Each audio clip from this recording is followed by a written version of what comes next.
Picture this, you're coasting through yet another week in the fevered world of Silicon Valley, where $3 billion deals fire off with regularity. Then, all at once, an acquisition everyone expected implodes in under 48 hours. That's not just a boardroom drama, it's a case study in ego, missed signals, and the chaos that can only happen when the world's most influential AI companies are playing for keeps. Windsurf, the darling of every top developer and Fortune 500 CTO, was supposed to be OpenAI's golden ticket. A fast track to locking down the code agent market, hoovering up precious workflow data, and setting the pace for the next decade of machine-led software engineering. Founders started window shopping for beachfront villas. OpenAI's comms team had draft tweets ready, but behind the scenes, things were coming apart with the kind of precision only incompetence and hubris can conjure. Microsoft, OpenAI's friendly backer, quietly activated veto rights, fearing its own GitHub Copilot could be left for dead. Lawyers were weaponized,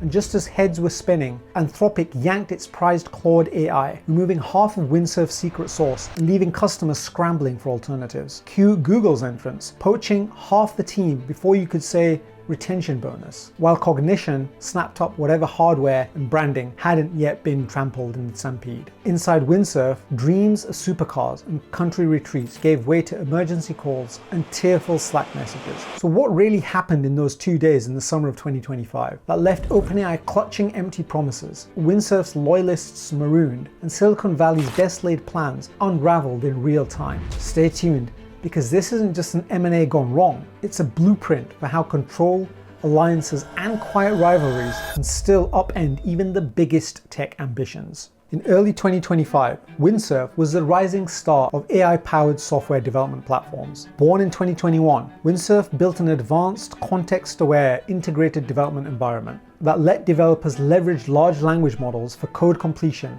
review, and even automated multi-file refactoring at enterprise scale. This platform rapidly won over Fortune 500 firms and thousands of startups, not just because of usability, but also because it could directly plug into vast, complex code bases with fine-tuned AI routines. Windsurf's proprietary tech collected anonymized code interaction data from hundreds of thousands of active users, data invaluable for training next-gen coding agents. For OpenAI, this was the missing link, the chance to leapfrog model provider rivals and instantly own both the developer interface and the workflow data needed to dominate the coming wave of AI agents. By acquiring Windsurf at $3 billion, OpenAI sought to bypass years of ground-up product work, inject deep coding context into its own ChatGPT ecosystem, and preempt Google and Anthropic's attempts to capture the starting point for enterprise developers. More than a tech buy, it was a bid to own the means of production for AI-assisted coding, ensuring data, distribution, and user experience all flowed through OpenAI's hands. Yet beneath headline excitement, OpenAI faced a tangle of strategic risk.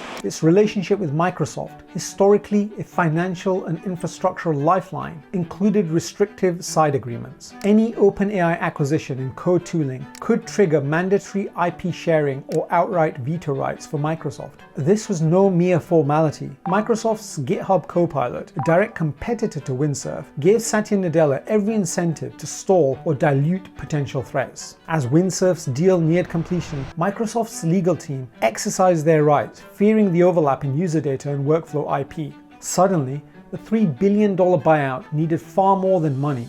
It demanded Microsoft's blessing on IP transfers and product integration. OpenAI's leadership, banking on speed and secrecy, found their plans stymied by clauses buried deep in partnership agreements. What had appeared a routine acquisition became a high-stakes negotiation with potential consequences for every party's roadmap. Confidence began to fracture, and murmurs spread inside Windsurf's team about possible complications. For all their apparent autonomy, OpenAI found itself boxed in by its largest backer, illustrating how venture ambitions can backfire when strategic alliances morph into corporate handcuffs. As OpenAI muddled through Microsoft's legal blockade, Anthropic delivered another blow. Windsurf's coding agent was uniquely powerful because it allowed users to choose their underlying language model. An integration with Anthropic's Claude AI had emerged as a cornerstone of its value for demanding clients. Claude, an advanced multimodal LLM distinguished by unique reasoning traces and safer code output, let developers access audits, explanations, and guardrails absent in offerings from other models. Windsurf's seamless Claude integration made it a favorite among banks, security-sensitive enterprises, and engineering leads determined to avoid AI black box risks. When news of OpenAI's acquisition leaked, Anthropic quickly yanked the Claude integration, citing strategic review, but in reality, opting not to strengthen a growing rival. The impact was immediate. Windsurf lost access to one of its most requested and differentiated features, derailing multiple client rollouts and undermining the narrative that it could serve as a model-agnostic AI developer OS. Frantic team meetings followed, and some high-value customers paused contracts or began exploring alternatives. In a flash, OpenAI saw the deal shed a core asset. For Windsurf's own staff, it was proof that relying on third-party AI integration can backfire when strategic tides shift. With Windsurf's value and morale battered, Google saw its opening. The search giant's DeepMind division, chasing its own vision for agentic developer tools, acted fast. In just 2 days, Google made lucrative offers to Windsurf's CEO, CTO, and entire core engineering group, complete with retention bonuses, stock, and direct integration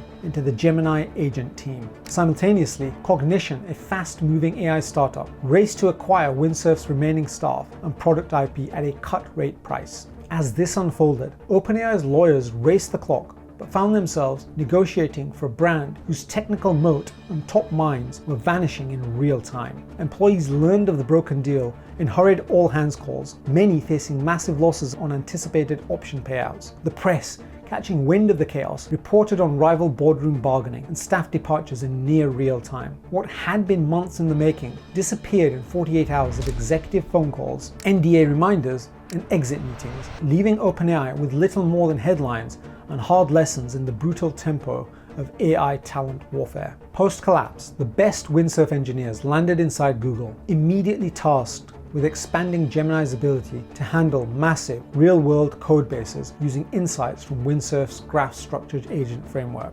Licenses for Windsurf's remaining code and IP split between Cognition and other bidders, but the true value, team culture, and rapid deployment expertise went with the staff. Internal anecdotes describe Google's onboarding as mission rescue, with orientation packets custom written for ex-Windsurfers and NDAs flying thick. Cognition scavenged the Windsurf brand, some product market fit artifacts and unreleased features. For OpenAI, it was a reputational bruise. In retrospectives, industry insiders pointed to the failure to anticipate cultural and legal entanglements as the root of the loss. In the aftermath, other founders are becoming cautious of letting vendor integrations and strategic partners dictate deal outcomes, as the industry reflects on the premium value of aligned, intact engineering teams in AI's current gold rush.